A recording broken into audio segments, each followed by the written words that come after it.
Oke. Ada yang sudah live, jangan bicara yang seksi karena kamera saya bagian sudah aktif. 1, 2, 3. Oke, teman-teman sekalian, kembali lagi di podcast Aliansi Perjuangan Rakyat. Malam hari ini kita akan berbincang-bincang seputaran Omnibus Law. Kita sudah hadir 3 narasumber handal pastinya. Ada Bung Taufik dari FSTMI, ada Bung Ketua Salim dari SPN, dan ada kawan dari representasi mahasiswa yang hadir di malam hari ini.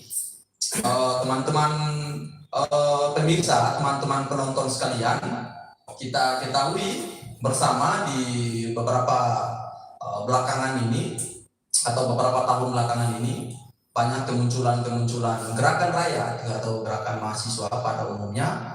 Apalagi di tahun lalu kita lihat banyak pecah gerakan mahasiswa dan gerakan buruh di bermacam-macam kota.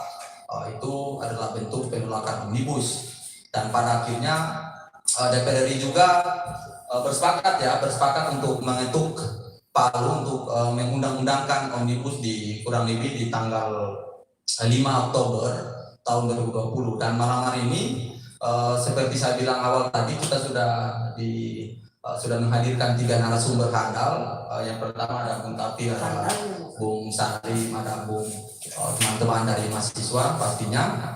Ya, oke teman-teman, tidak menunggu waktu lama, kita akan memulai diskusi pada malam hari ini. Pertama kita akan karena di sini ada didominasi oleh buruh, ada dari FSPMI, ada dari SPN, jadi kita akan mulai bincang-bincang dengan buruh duluan. Nah, di sini mungkin kita akan mulai dengan Bung Ketua Salim. Oke, Bung Ketua Salim, bagaimana kabar ini? Iya, kabar baik. Baik ya. Ya, alhamdulillah. Sekalipun omnibus sudah diberlakukan, tapi kabar Bung Ketua Salim masih baik. Ya, seperti saya bilang awal tadi, Bung Ketua, Omnibus Law ini sudah disahkan di tanggal 5 Oktober tahun lalu, dan itu sudah diberlakukan kurang lebih mungkin di beberapa perusahaan itu sudah diberlakukan. Dan mungkin Bung Ketua Salim atau Bung Ketua bisa menceritakan atau mengasih pandangan-pandangan soal Omnibus Law, soal keberlakuan Omnibus Law di khususnya di buruh ya, di buruh. Oke, Bung, ini saya persilakan waktu dan tempat Bung Ketua Salim. Ya, terima kasih kawan host ya. Siap. Bagi Kera memberikan kesempatannya ya. Tadi terkait ini ya, pemberlakuan Omnibus Law yang sejak diundangkannya bulan Oktober 2020 itu sampai saat ini sudah efektif ya, karena kemarin saya sering sampaikan beberapa kasus kami ketika melakukan mediasi di Dinas Tenaga Kerja itu sudah mengacu pada Undang-Undang 11 tahun 2020 tentang Cipta Kerja ini. Terus kemarin juga kami sudah mengikuti sidang kasus kami yang sampai ke PHI, dan beberapa putusan kami dapatkan, ada 2 putusan kemarin yang dalam masa transisi Omnibus Law ini, itu Majelis Hakim sudah menggunakan acuan dasar hukum itu Undang-Undang 11 tahun 2020 tentang Cipta Kerja. Artinya Undang-Undang Cipta Kerja ini sudah efektif berlaku. Nah, itu secara formil dan fakta di lapangan ya. Kalau di perusahaan, ini sebenarnya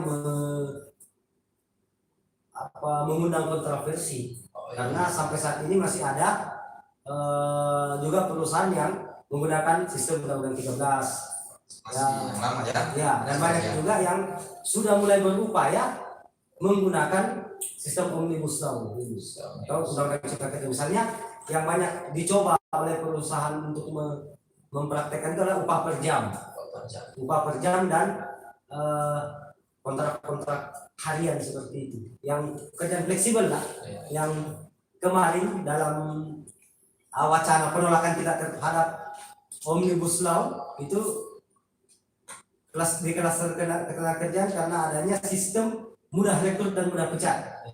Nah itu kan sekarang sudah semakin banyak ya dipraktekkan oleh perusahaan-perusahaan, sehingga di beberapa 1 bulan 2 bulan terakhir ini sudah banyak perusahaan yang memberikan mencoba menawarkan kepada pekerja untuk melakukan melamar kerja ulang. Masa kerja yang sebelumnya itu diputihkan dengan hitungan Omnibus Law. Karena hitungan pesangon Omnibus Law kan sekarang sudah ada 0,5 kali ketentuan kalau pesangon. Nah ini yang menjadi orientasi beberapa perusahaan itu untuk melakukan pemutihan dan mengarahkan pekerjaannya untuk melamar kerja ulang. Nah parahnya pekerja ini melamar kerja ulang dengan sistem yang itu tadi, mudah rekrut dan mudah pecat itu. Oh iya. Kontrak yang sekarang kan tidak ada batasan kontrak. Oke. Oh jadi kontrak harian pun ada saat itu ini ya. Siap. Jadi apa? Saya nangkap. Jadi logikanya misalnya ada satu buruh yang mungkin kurang lebih sudah kerja 20 tahunan lah, kurang lebih contohnya ini, kurang lebih dia sudah kerja 20 tahunan, tapi ada perusahaan A yang coba memakai perundang-undangan baru ini, yaitu Undang-Undang Nomor 11 Tahun 20 soal Cipta Kerja, soal beberapa aturan-aturan yang dinilai sangat diskriminatif terhadap teman-teman buruh. Akhirnya disuruh dipecat, kemudian disuruh daftar ulang. Jadi seolah itu mungkin pesangonnya bisa hilang ya, yang 20 tahun itu, jadi tidak bisa dapat apa-apa. Bisa dapat, bisa tidak, ya tergantung pekerja atau serikat pekerjanya. Oh, tergantung serikat pekerja yang bisa. Iya, seperti yang saya katakan tadi kan, ketika perusahaan yang mempunyai serikat yang kuat itu masih ada menggunakan perhitungan pesangon sesuai Undang-Undang 13 yang kemarin, masih bisa ada yang mendapatkan dokan ketentuannya. Tergantung ini bargaining serikat pekerja yang ada. Tergantung bargaining ya, bargaining serikat pekerja. Oke, Bung Ketua Salim, terima kasih. Kita pemirsa atau penonton di podcast Aliansi Perjuangan Rakyat. Selanjutnya kita akan berbincang-bincang dengan teman-teman dari mahasiswa dalam pandangan mahasiswa dalam melihat Omnibus Law itu seperti apa, karena kita tidak bisa pungkiri bahwa gerakan rakyat kemarin soal penolakan Omnibus Law itu bukan hanya dari teman-teman kelompok buruh atau elemen buruh, ada juga dari elemen mahasiswa yang begitu konsisten komitmen untuk penolakan Omnibus Law, sekalipun tidak begitu menyentuh soal kepentingan mahasiswa itu sendiri. Ya, mungkin Bung yang di ujung, silakan. Pertama, bagaimana kabar dulu ini di tengah-tengah pandemi ini? Kita harus nanya-nanya kabar dulu, santai-santai aja. Sudah sempat corona?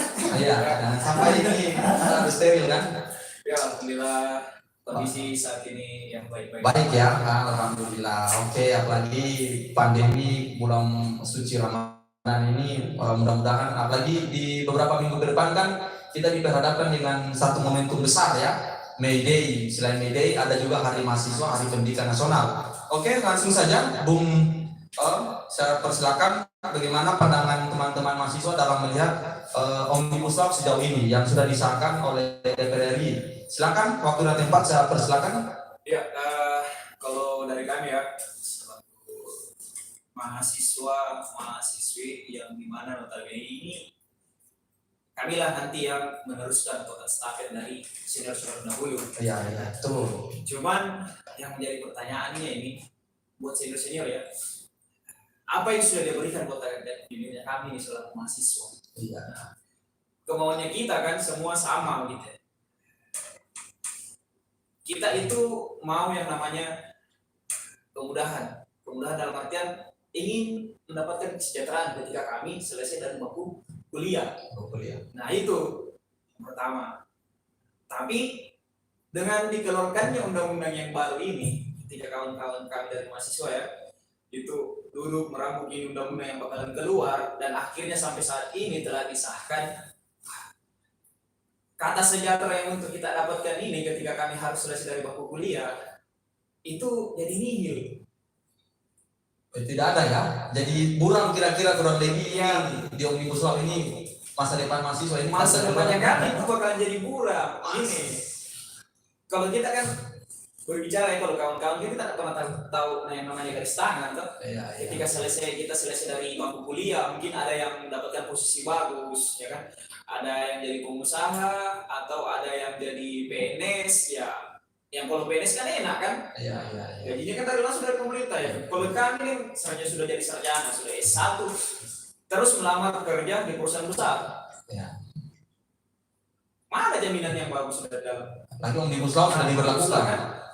Omnibus Law berlaku, kita kan maunya ketika kami bekerja bukan lagi status yang namanya kita ini harus dikontrak. Iya, iya.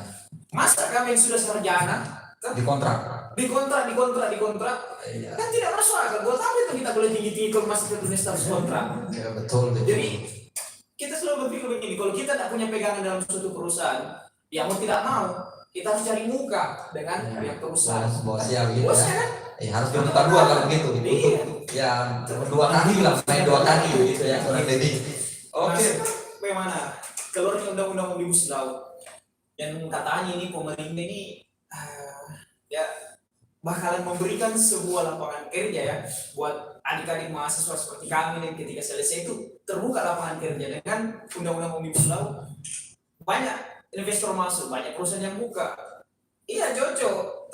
Kalau kita kaji lagi, kita bilang sama teman-teman mahasiswa, memang pemerintah memberikan kemudahan buat investor. Iya, dia buka. Cuman kan kembali lagi, investor yang masuk ini sama kalau seumpama masih punya perusahaan. Iya. Ada keluarga aku masuk bekerja. Pasti saya pilih. Apakah saya harus pilih orang lain atau saya punya Iya. keluarga? Ya mau tidak mau seperti itu. Investor dari sana, dari luar. Sekarang kita bicara soal investor. Investor paling besar yang masuk ke Indonesia dari mana? Cina ya, kalau Ya kan Cina kan sekarang kan. Yang memberikan kita suntikan dana dari mana? Iya, Ya, mau tidak mau antara pemerintah dengan pihak Cina ini pasti ada yang namanya kong kali tong. Nah, sekarang kan tidak bisa lagi dibilang mau ditutupi kan. TKA Cina banyak masuk ke masuk. Indonesia, investor masuk ke Indonesia dari mana? Dari Cina. Sekarang kita mau bersaing dengan mereka. Dari sisi sumber daya manusia juga kurang lebih mungkin tidak bisa ya. Ya, itu ya dari situ ya kita lihat sekarang kan kita mau bersaing dengan mereka ya. Siapa orang dalam enggak? Itu juga. Jadi di Indonesia ini kan biasanya nepotisme. Nah, Kalau itu. ada orang dalam, teman-teman orang dalam bisa diterima. Jadi yang dimana namanya mempermudah teman-teman ini ketika kami sarjana itu lapangan kerja bakalan terbuka. Memang terbuka, tapi pemberlakuannya lagi di mana kita udah kesejahteraan. Undang-undang juga terbuka. Iya. Masa sih sudah sarjana kerja sampai saat apa ya? Ternyata dikontrak. 3 tahun 5 tahun sih masih tetap dikontrak. Ya. Dilanjut lagi, nah, ada namanya kesejahteraan didapat ya kan? Iya tuh. Oke, terima kasih dari teman-teman mahasiswa ini yang melihat masa depan itu di tengah-tengah Omnibus Law ini suram katanya. Suram masa depan itu suram. Sekalipun dalam prinsip Omnibus Law membuka lapangan kerja, tapi pemberlakuan pasal-pasal itu sangat mencekam. Memang cara mau dapat kesejahteraan kalau undang-undang seperti itu mencekik kami. Waduh, selesai. Saya juga ternyata teman-teman, saya juga masih mahasiswa. Mati saya ini. Oke, teman-teman. Ya, sebelum kita lanjut minum dulu kopi ini sudah disediakan. Silakan minum, jangan kita santai. Oke, selanjutnya ada Bung Taufik. Di mana Bung Taufik? Kabar sehat? Alhamdulillah sehat. Oke, tidak kopi tidak? Oh, tidak aman tidak.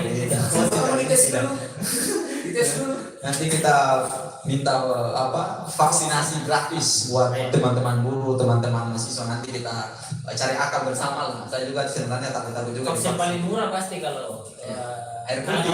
Air putih. Oke. Oh sudah swab, terima kasih. Oke, Bung Taufik, ini tadi dari Bung Ketua Salim sudah banyak bicara soal pemberlakuan Omnibus Law di teman-teman buruh. Mungkin beliau juga ada beberapa anggota yang sudah mengalami dampak dari Omnibus. Juga ada teman-teman mahasiswa juga yang banyak bicara di kehadiran Omnibus Law ini membuat masa depan mahasiswa ini pasca kuliah itu akan suram. Nah sekarang saya mau coba bincang-bincang atau menanya soal perbandingan karena tadi Bung Ketua Salim sudah coba menyentil sedikit undang-undang ketenagakerjaan yang lama, undang-undang nomor 13 ya, undang-undang nomor 13 tahun 2003 dengan undang-undang nomor 20 tahun undang-undang nomor 11 undang-undang nomor 11 tahun 2020 soal cipta kerja. Kira-kira bagusan mana ini? Bagusan mana antara undang-undang Omnibus Law atau undang-undang cipta kerja dengan undang-undang ketenagakerjaan yang lama? Silakan Bung Taufik. Bagus yang mana ini? Jadi bismillahirrahmanirrahim. Assalamualaikum warahmatullahi wabarakatuh. Waalaikumsalam. Baik, terima kasih atas kesempatan yang diberikan. Ya. Jadi terkait dengan perbandingan mana yang bagus. Ya, mana Kalau yang bicara bagus. yang bagus, saya rasa masih banyak kekurangan. Bahkan yang kita anggap hari ini Undang-Undang 13 tahun 2003 pun bagus, tapi masih banyak kekurangan. Masih banyak. Ditambah lagi yang lebih parah Undang-Undang nomor 11 tahun 2020. Meskipun saya sampaikan juga sama teman-teman bahwa Undang-Undang 13 tahun 2003 masih berlaku. Ya. Karena tapi hanya sebagian saja karena sudah direvisi oleh Undang-Undang nomor 11 tahun 2020.